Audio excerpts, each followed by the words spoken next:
Мотор. 7431. Начали.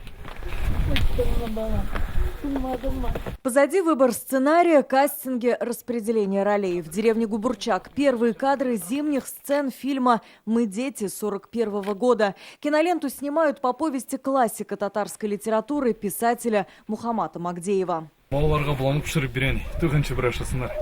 15 күнлік ипекаршысын ұнаталсаң, 3 килода 400 грамм он шыға. Снимают на малой родине писателя. Здесь Мухамат Магдеев родился и жил. Современное заказание сегодня, тогда глубокий военный тыл. В повести, а теперь и в фильме «Судьба студентов Арского педучилища». Их детство, юность совпали со страшными 40-ми.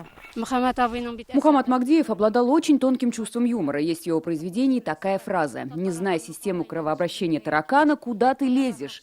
Было страшно, плохо владея законами киножанра, браться за сценарий. Ведь главное – передать чувства людей, судьба которых тесно переплеталась с войной. Оценку даст уже зритель.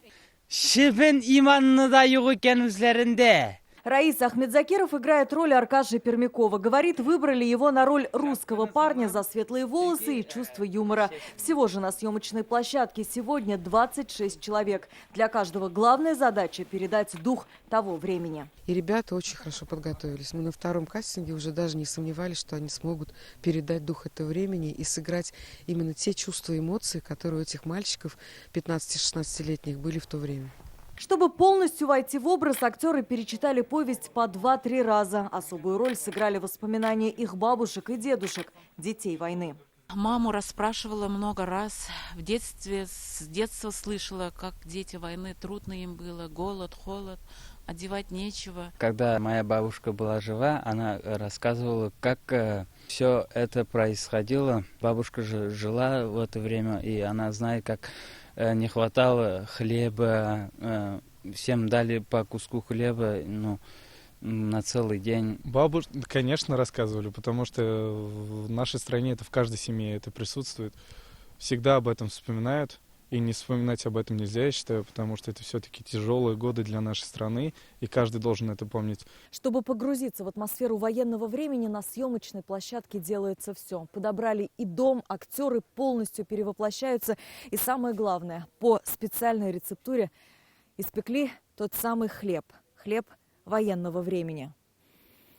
Запах не передать словами. В эти дни снимут зимние сцены. Основной съемочный процесс пройдет летом. Сам же фильм на большие экраны выйдет в сентябре. Что есть война? Это всегда лишение, голод, холод и безотцовщина. Или просто когда у людей исчезали сыновья, братья, отцы. И как раз это чувство какой-то безнадеги, в которой люди должны найти какое-то что-то светлое и к чему-то стремиться, мы пытаемся и передать. Давайте сделаем все, чтобы этот фильм получился. Алия Хайрудинова, Ильшат Мухаметов, ТНВ, Арский район. Закажи рекламу на ТНВ. Телефон в Казани 5 705 100.